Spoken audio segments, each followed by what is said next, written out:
Hello guys, आपका मेरे channel smart study में स्वागत है। आज हम state counselling of education research and training की तरफ से दी जाने वाली एक्टिविटी शीट नंबर 36 करेंगे, जो कि क्लास 6 to 8 की है। ये एक्टिविटी शीट जो दी जा रही है ये 6th, 7th और 8th क्लास के लिए कॉमन है। आज की एक्टिविटी शीट का सब्जेक्ट है इंग्लिश। ये एक्टिविटी शीट आप अपनी इंग्लिश की नोटबुक में कर सकते हैं। ये एक्टिविटी 2 मार्च 2022 की है। तो आइए शुरू करते हैं। जैसे कि आपको पता है कि जब भी एक्टिविटी शीट आती है इंग्लिश की और हिंदी की तो उसमें एक स्टोरी दी जाती है। तो आज की एक्टिविटी शीट में भी एक स्टोरी दी गई है जिसे आप मेरे साथ में रीड करेंगे, क्योंकि ये क्या है, एक रीडिंग कैंपेन चल रहा है जिसमें आपको रीडिंग स्किल को इम्प्रूव किया जा रहा है। तो आइए देखते हैं, कुछ इंस्ट्रक्शंस दी गई हैं। Let your voice reflect the tone of the story of the personality of the characters. आपको उस पर्सनैलिटी के साथ जो करेक्टर्स हैं उनके साथ टोन करते हुए क्या करना है, स्टोरी को रीड करना है। डोंट रीड टू फास्ट, जल्दी जल्दी आपको नहीं रीड करना है। Vary your pace so you can pause the emphasis. आप बीच में पॉज लेके आराम से तसल्ली से आपको क्या करना है, इसको रीड करना है। तो आइए शुरू करते हैं आज की story of fable. A story with the birds, animal as a characters that teach us a lesson, a moral. Fable किसको कहते हैं कि एक ऐसी स्टोरी जो एनिमल और बर्ड से रिलेटेड हो और हमें कोई मोरल देके जाती है, उसे हम क्या कहते हैं, फेबल कहते हैं। तो आज की स्टोरी का टाइटल है the monkey and the crocodile. Monkey और क्रोकोडाइल से रिलेटेड आज की स्टोरी है। और ये स्टोरी कहाँ से ली गई है, पंचतंत्रा से। क्लास 6 में भी ये चैप्टर है, इंग्लिश की बुक के अंदर ये चैप्टर है, उसी से रिलेटेड आज की स्टोरी है। तो आइए आज की स्टोरी को रीड करते हैं और इसकी मीनिंग को हम समझते हैं। तो आइए देखिए क्या कहा गया है। Once upon a time in a forest there lived a monkey on a jamun tree on the bank of the river. देखो क्या कहा जा रहा है कि एक बार, once upon a time in a forest, एक बार एक जंगल में एक मंकी रहता था जामुन के ट्री के पास में। कहाँ थी वो, बैंक ऑफ रिवर, मतलब नदी के किनारे एक जामुन का ट्री था, उसके पास क्या रहता था, एक मंकी रहता था। In the same forest there lived a crocodile and his wife. और उसी फॉरेस्ट में एक क्रोकोडाइल और उसकी वाइफ रहती थी। One day the crocodile came to the bank of the river and rested under the tree. एक दिन क्रोकोडाइल जो था वो नदी के किनारे, बैंक ऑफ द रिवर का मतलब होता है नदी के किनारे, नदी के किनारे क्रोकोडाइल आया और वो कुछ समय के लिए ट्री के नीचे क्या करने लगा, रेस्ट करने लगा। The kind hearted monkey offered him some fruits. क्योंकि जो मंकी था वो बहुत काइंड हार्टेड था, दयालु था। काइंड हार्टेड का मतलब होता है कि दयालु। तो उसने कुछ जो फ्रूट्स थे वो मंकी ने कुछ फ्रूट्स क्रोकोडाइल को ऑफर किए। The crocodile came back the next day for more fruits. अगले दिन क्रोकोडाइल फिर कुछ फ्रूट्स के लिए वापस आया। एज ही लव देम, और उसे वो बहुत ही ज़्यादा जो फ्रूट्स थे वो पसंद आए। As day pass by the crocodile and the monkey become a good friend. अब जैसे क्रोकोडाइल आता तो मंकी उसको फिर कुछ फ्रूट्स देते, और धीरे धीरे जैसे कि टाइम बीतता गया, एज डे पास्ट, टाइम बीतता गया, मंकी एंड क्रोकोडाइल अच्छे दोस्त बन गए। One day the monkey sent some fruit for the crocodile wife. एक दिन मंकी ने कुछ फ्रूट्स क्रोकोडाइल की वाइफ के लिए भी भेजे। जब क्रोकोडाइल आया ना तो उसकी वाइफ के लिए कुछ फ्रूट सेंड किए। She at the fruit and like them. उसने वो फ्रूट खाए, एट मतलब कि सेकंड फॉर्म थर्ड फॉर्म हो गया ना, तो उसने फ्रूट्स खाए और उससे वो फ्रूट्स क्या हुए, बहुत ही ज़्यादा पसंद आए। बट वॉज जेलस, लेकिन उसको क्या हुआ, जेलसी फील हुई। As she did not like her husband spending time with the monkey. उसे ये पसंद नहीं था कि जो क्रोकोडाइल है वो ज़्यादा टाइम मंकी के साथ में स्पेंड करता है। ध्यान से समझो क्या हुआ था। मंकी ने कुछ कुछ फ्रूट्स थे वो क्रोकोडाइल की वाइफ के लिए भेजे, उसने खाए, उसे बहुत पसंद आए। लेकिन उसे ये बात अच्छी नहीं लगी कि जो क्रोकोडाइल है वो अपना टाइम किसके साथ स्पेंड कर रहा है, मंकी के साथ में। शी टोल्ड हर हस्बैंड, उसने अपने हस्बैंड से कहा, क्रोकोडाइल से कहा, if the fruit was so juicy, ये फ्रूट्स कितने जूसी हैं, I wonder how sweet the monkeys heart would be. तो मंकी का जो हार्ट है वो कितना टेस्टी होगा, कितना स्वीटी होगा। Get me the heart for the monkey, मुझे उस मंकी का हार्ट चाहिए। देखो क्या कह रहे हैं कि इतने फ्रूट्स इतने टेस्टी हैं तो मंकी का हार्ट कितना टेस्टी होगा। The crocodile was not willing to kill his friend. Crocodile अपने फ्रेंड को मारना नहीं चाहता था, बट हैड नो चॉइस, लेकिन उसके पास में कोई भी चॉइस नहीं थी। देखो यहाँ पे इन दोनों की फ्रेंडशिप दिखाई जा रही है ना। अब यहाँ पे देखो क्या हो रहा है, यहाँ पे जब क्रोकोडाइल ने अपनी वाइफ को फ्रूट्स ला के दिए वो पिक्चर दिखाई जा रही है। अब हम देखते हैं आगे। देखो आगे क्या कहा गया है, ध्यान से देखते हैं। देखो उसने क्या कहा है, he invited the monkey to his house for dinner and told him that his wife would like to meet him. अब वो क्या कहता है, क्रोकोडाइल मंकी से कहता है कि वो उसे अपने घर पे डिनर के लिए इनवाइट करता है और कहता है कि उसकी वाइफ, क्रोकोडाइल की वाइफ मंकी से मिलना चाहती है। The monkey was happy, monkey बहुत खुश था, बट कुड नॉट स्विम, लेकिन तैरना नहीं जानता था। मंकी खुश तो बहुत हुआ, उसे अच्छा लगा कि उसकी वाइफ ने उसे इनवाइट किया, लेकिन वो स्विमिंग नहीं जानता था। So the crocodile took him on his back, इसीलिए क्रोकोडाइल ने, देखो यहाँ पे दिखाया गया ना पिक्चर में, क्रोकोडाइल ने अपनी पीठ पर उसको बिठाया और अपने घर की तरफ ले चला। The crocodile was happy, crocodile भी खुश था कि चलो उसकी वाइफ की बात मानी जाएगी। That he had trick the monkey, और उसने क्या किया, उसने, वो खुश था कि उसने एक ट्रिक लगाई और मंकी उसकी बात को मान गया, इसलिए जो क्रोकोडाइल था वो खुश था। However while talking he told the real reason of the taking the monkey home. अब जब बातें कर रहे थे तो बातें करते करते क्रोकोडाइल ने रियल रीजन था ना वो मंकी को बता दिया कि वो उसको उसके घर क्यों लेके जा रहा है। द क्लेवर मंकी सेड, अब जैसे ही मंकी ने सुना वो एक बार तो हैरान हुआ, लेकिन उसने सडनली उसने क्या कहा, क्लेवर था, क्यों चालाक था मंकी, और उसने फटाफट कहा, you should have told me earlier, तुम्हें मुझे ये पहले बताना चाहिए था।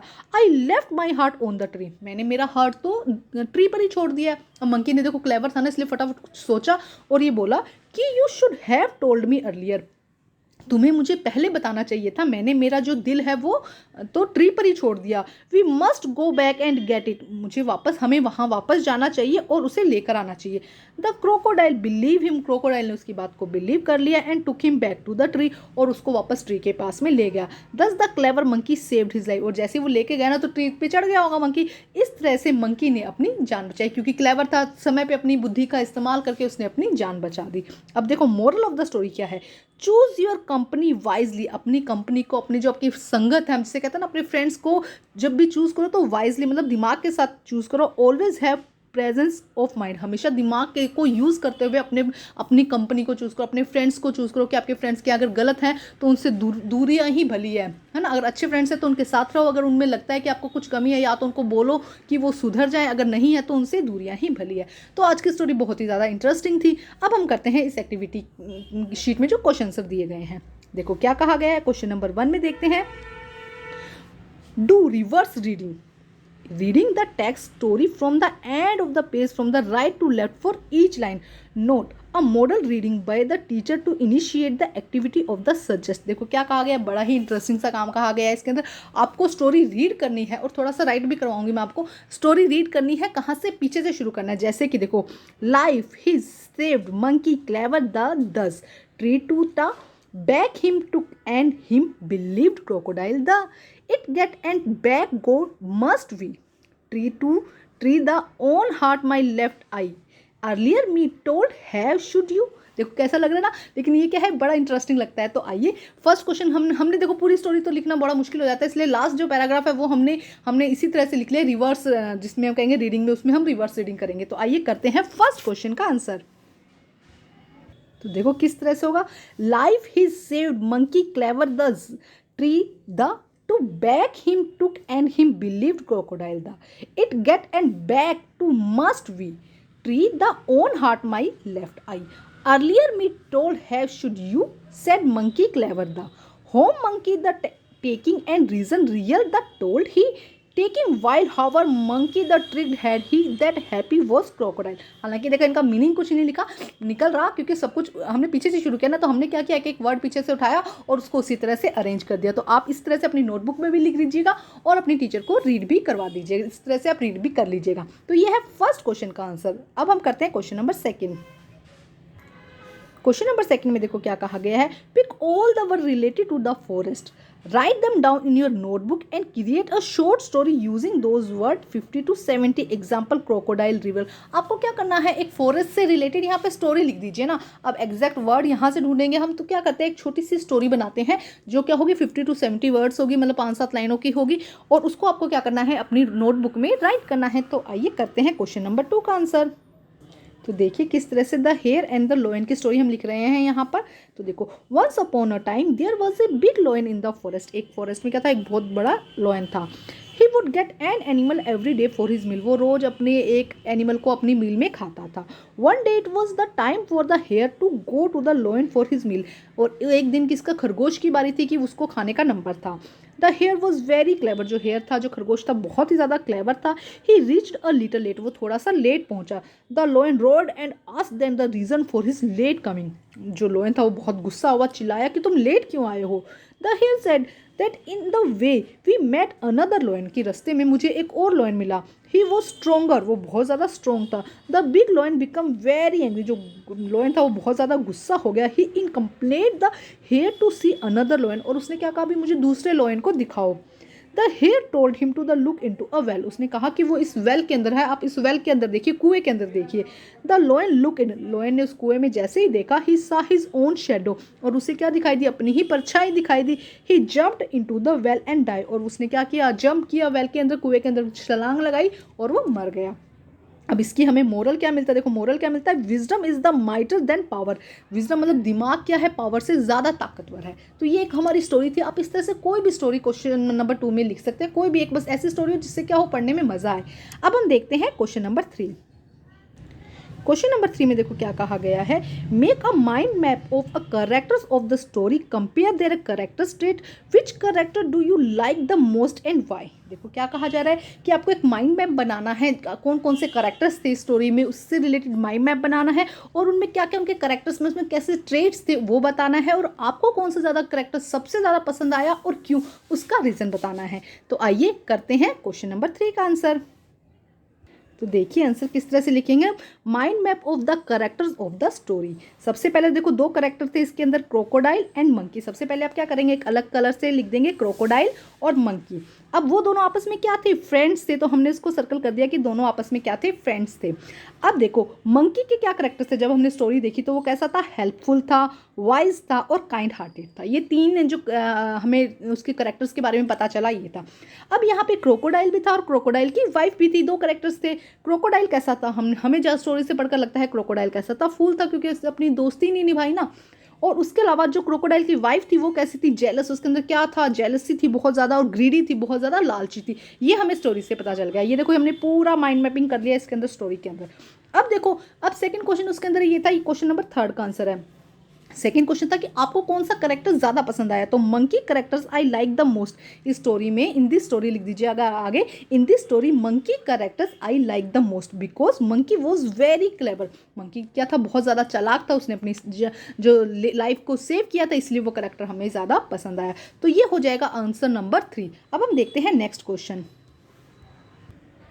क्वेश्चन नंबर 4 में देखो क्या कहा गया है, visit your school library, read at least one more fable and share it with your sibling and friends. तो क्या कहा गया कि अपनी स्कूल लाइब्रेरी में जाइए और वहाँ से एक और फेबल, फेबल जैसे कि जो कि एनिमल्स की स्टोरी से जो हमें कब कुछ शिक्षा मिलती हो, उसे हम क्या कहते हैं, फेबल कहते हैं। तो ऐसी एक और स्टोरी आपको रीड करनी है और क्या करना है, अपने सिबलिंग्स और फ्रेंड्स को क्या करना है, सुनाना है। तो इसमें आप क्वेश्चन नंबर 2 वाला भी कर सकते हैं, क्योंकि क्या है, आपको वहाँ पर हमने लिख ली थी स्टोरी, अब आपको क्या करना है, उसी स्टोरी को सुना दीजिएगा। तो यही 4th और 2nd क्वेश्चन का आंसर सेम हो जाएगा। तो ये थी हमारी आज की एक्टिविटी शीट। एक्टिविटी शीट को कंप्लीट करके अपने टीचर को जरूर चेक करवाइए और प्लीज मेरे चैनल को लाइक कीजिए, सब्सक्राइब कीजिए और शेयर कीजिए। Thank you guys.